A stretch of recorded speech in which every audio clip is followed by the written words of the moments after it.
Gepleýär Azatlyk Radiosu. Assalamu alaykum hormatly dinleyijiler. Eferde dünýä türkmenleri gepleşýümiz mikrofon öňünde maksat Ataýew.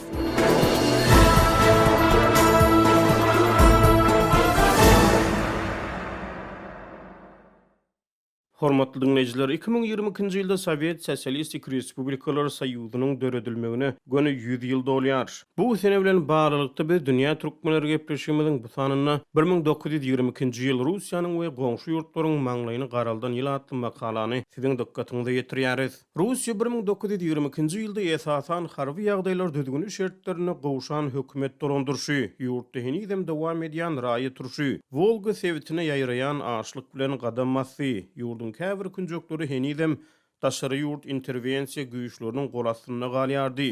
Ýurt halkara derejesine üzüňleşipdi. Ýöne bolşewikler ýylyň ahyryny çenli Oktyabr rewolýusiýasy diýilip bilinýän döwlet agdyrlyşynyň 5-nji ýyl dönümini belledi. Ak monarhiýaçylar atlandyrylýanlara we kapitalist güýçlere garşy dowam edýän raýa turşuny soňlandyrdy. Daşary ýurt güýçlerini tas dolu diýen ýaly ýyza serpikdirdi. Hemde özüniň ilkinji halkara parahatçylyk kılalyşyny Germaniýa bilen baglaşdy.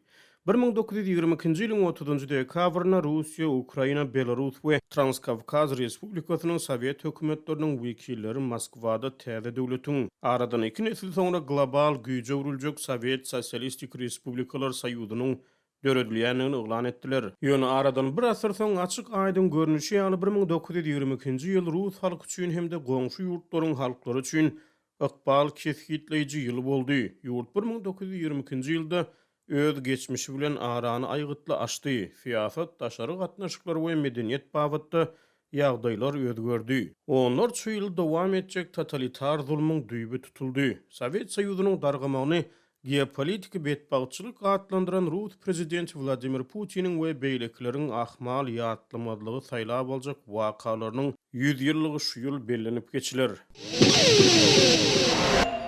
Şu ýyl biz öz tagallalarymyzy sosialist guruluşyň hakyky anyk we esasy wedipelerini bagyş etmek mümkinçiligine eýe boldyk diýip rewolýusiýaçy lider we Sowetlaryň esaslandyrjysy Vladimir Lenin 1922-nji ýylyň 2 aprelinde Bolşewik partiýasynyň Moskwada geçirilen 11-nji maslahatyny eden çykyşyny aýtdy. Leniniň bu çykyşy onuň ykdysady maksatnamalaryna gönükdirildi. Biz geçen bir ýylyň dowamyny özümiziň ykdysadyety dolandyryp bilmeýänligimiz aýdyn görkezdik diýip Lenin boyun aldy. Biz öňümizdäki ýylda munyň beýle däldigini ýa suwd eder ýa-da Sowetler öz häkimiýetini dowam etdirip bilmez diýip ol aýtdy. Ýöne ýyzy ser salynsa maslahatda kabul edilen iň çynlyky karar din ruhanylaryny taýýarlaýan mekdebiň öňkü okuwçy soňra rewolýusiýaçy bolan 43 ýaşly Yosif Staliniň partiýanyň baş sekretary wezipesine bellenmegi boldy. Bu Rus rewolýusiýasynyň asyna tutuş 20-nji asyryň iň ykbal kesgitleýiji pursatlarynyň biri boldy diýip medeni taryhy öwreniji Kevin Jackson özüniň 2012-nji ýylda çap eden Zehinler toplumy 1922-nji ýyl modernizmiň 1-nji ýyly atly kitabyna ýazýar.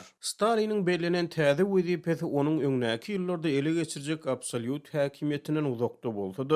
Bu wezipe oňa ýurda agylyk edýän nomenklatura gödäwçilik etmäge mümkinçilik berdi. Lenin soňra Stalini baş sekretar wezipesine bellemek barada kabul eden kararyna puşman etdi. Ýöne ol şonun 2 ýyldan hem adwatyň içinde aradan çykdy. 1921-nji ýylda 10 saglyk ýagdaýy yaramazlaşan Lenin ilkinji gezek 1922-nji ýylyň maýyna ikinci gedek şol ýylyň dekabryna insult geçirdi. Şonda Stalin Leniniň saglyk iýdegini we Lenin bilen görüşmäge hukugy bolan adamlaryň gödäwçiligini öz eline aldy. Lenin 1922-nji ýylyň ahyrlaryna we täze ýylyň başlaryna galdyran wesiýetini öz ýoldaşlaryna Stalini wezipeden aýyrmagyň uguruny tapmagy ünde etdi. Leniniň Stalini wezipeden aýyrmak barada eden çagyryşy onuň öz galdyran iň soňky wesiýetini eden ýeketäk anyk teklip boldy. Bu ýagdaýyň ähmiýetsiz detal ýaly bolup görünmegi mümkin. Ýöne bu detalyň aýgytly ähmiýeti bar diýip ol öz galdyran wesiýetini aýtdy. Stalin sosiopatdy diýip Princeton Universitetiniň professory we Staliniň terjümehalyny ýazan Stefan Kotkin 2017-nji ýylda Azat Ýewropa Azatlyk radiosyna beren interwýusyny aýtdy.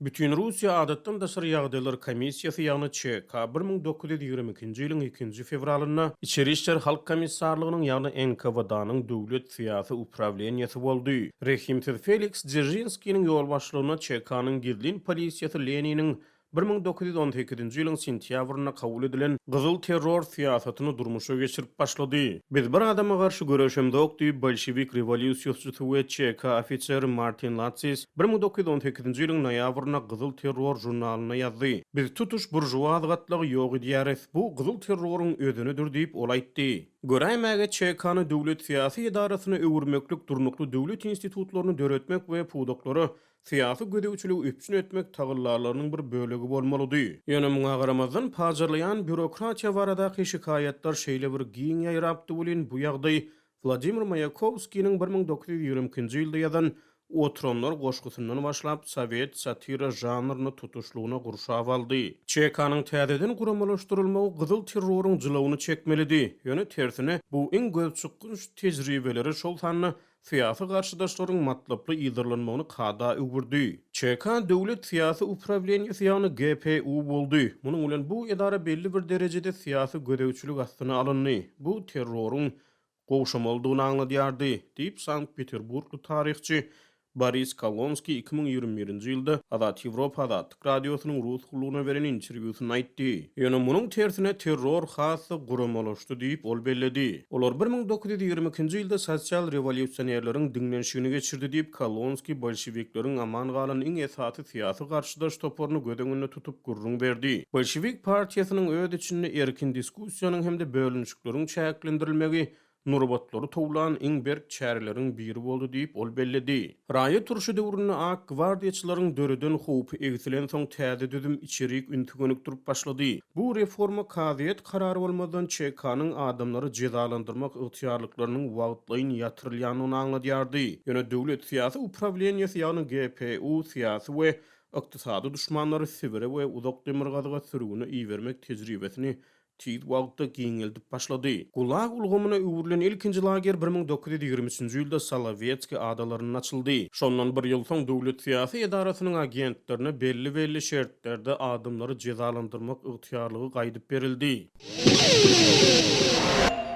Rusiýada we dünýäde 1922-nji ýylda bolan iň ilginç waka gurrunty tutuş Volga sewitine dowam edýän açlyk boldy. Orta asyrdan bäri Ýewropada bolan iň aýlygan şarwy däl tragediýa hasaplanýan açlykda adından 5 milyon adamın ölümüne çak edilýär. 1921-1922-nji ýyllarda Kanadam gaty köp adam aýlygynç açlygyň pidasy boldy diýip rus taryhçysy Viktor Kondrashin sentýabrda Azat Ýewropa Azatlyk radiosyna beren interwýusyny aýtdy. Bu hem açlykdan ölen adamlaryň sany babatyna hem-de açlykdan ejir çeken sewitlerdäki adamlaryň sany boýunça 17-nji asyryň başlaryna bela beter döwrüniň açlygyny ýatlatdy diýip ol aýtdy. Açlygy bir topar harasatly hadisalar şol sanyna Ontadam raýat turşundan we birinji jahan urşundan ejir çeken ýurda aralaşan gurukçuluk sebäp boldy. Üstesine ak gwardiýaçylar tarapyndan Ukrainada we Sibirde azyk önümlerini öndürýän sewitlere girmekden mahrum edilen bolşewikler adamkärçilikli çemeleşmeler bilen sewitlerde adamlardan galla talap edip başlady. Aýlgynç faktlar hasaba alyny diýip Kondrashin aýdýar. Kannibalizm, köpçülikliň mazarlar hemde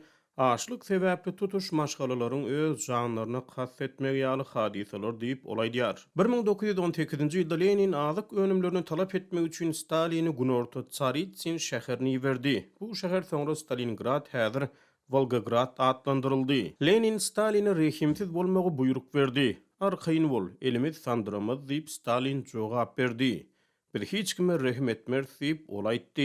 1921-nji ýylyň iýulyna ýazyjy Maksim Gorki açlyk zararly ýardymy mätäç ähli akrok adamlaryň adyndan ýüzlenme ýazdy. Bu ýüzlenme Birleşen Ştatlaryň Sowda sekretary Herbert Hoover'a gowşuruldy. Hoover Sovet hökümeti resmi taýdan kömek haýyş etse hemde ýardymlaryň Abaşanyň bolşewik hökümetini ikrar etmegi hökmüne kabul edilmezligi şerti bilen Russiýada özüniň Amerikan ýardym maksatnamasyny döretmäge taýýardygyny aýdyp jogap hatyny ýazdy. Bu teklip Birleşen Ştatlarda ýeti jedel döretdi. Köp sanly sagçy Russiýadaky açlygyň bolşewizmiň soňuny getirip biljekdigini öňe sürdi. Ýöne Hoover Belarus halky bilen häkimiýeti ele geçiren topary biri-birinden tapawutlandyrmaly diýdi. 2019-njy ýylda Douglas Smith tarapyndan ýazylan Rus işi Amerikanyň Russiýany harabaçylykdan halas edişiniň unudulan hekaýaty atly monografyna görä Sovet hökümetine köpleri hususan Aravador Leon Trotsky bu yardımın ýa-ni Russiýada Amerikan biznesiniň we banklarynyň açylyp başlamagynyň huwatyr edip bu plana garşy çykdy. Ýöne şonu da Sowetler Hoover'iň şertlerini desine kabul etdi. 1921-nji ýylyň awgustynda ulalyşyk baglaşyldy we başanyň kongresi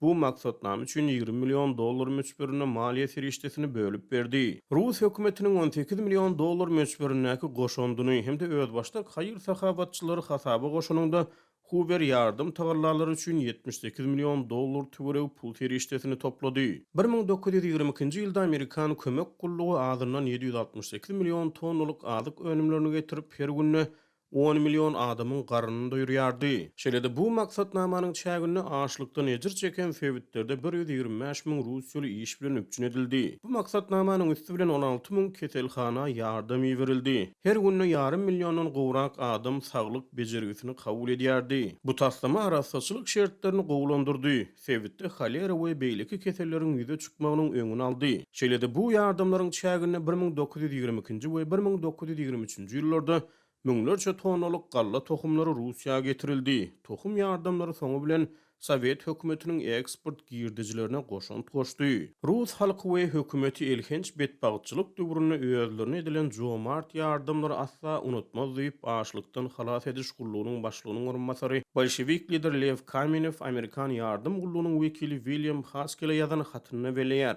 1923-nji ýylyň fevralyna Amerikan ýardym maksatnamasy henizem 8 milyon orfiýetliğiniň açlykdan ejir çekýändigini we ýardymy mätäşdigini çaklady. Sovet hökümeti bolsa galla eksportyny dowam etdirmek meýilnamalaryny yglan etdi.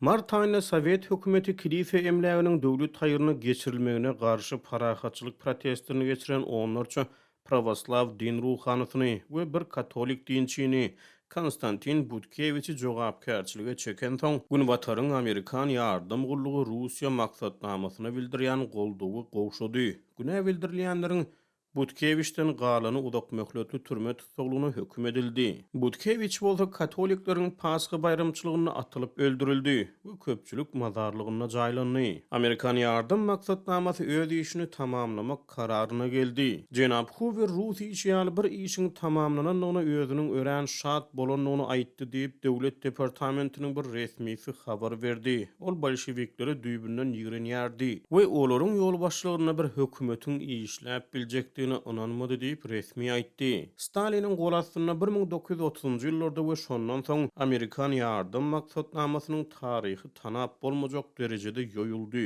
ýa-da pozuldy diýip Smith öz kitabyna ýazýar. Taslama gatnaşan Rus resmileri ýa-da ýöneköý orfiýetler 1950-nji ýyllar içinde ýygyrlany we arasalany.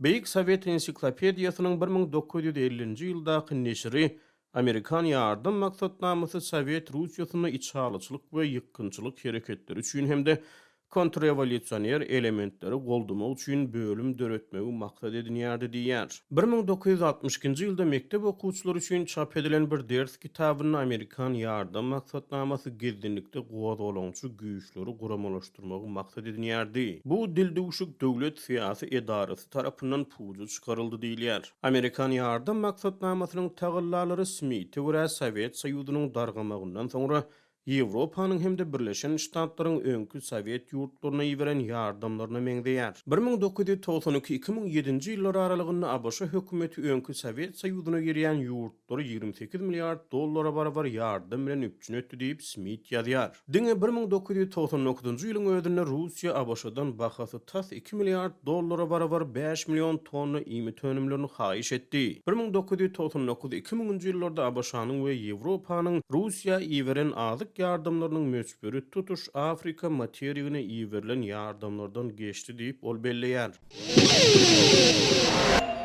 Hormatly dinleýijiler, 1922-nji ýyl Russiýanyň we goňşy ýurtlaryň maňlaýyny garaldan ýyl atly makalanyň dowamyny gepleşigimiziň inlik sanyny dinläp bilersiňiz.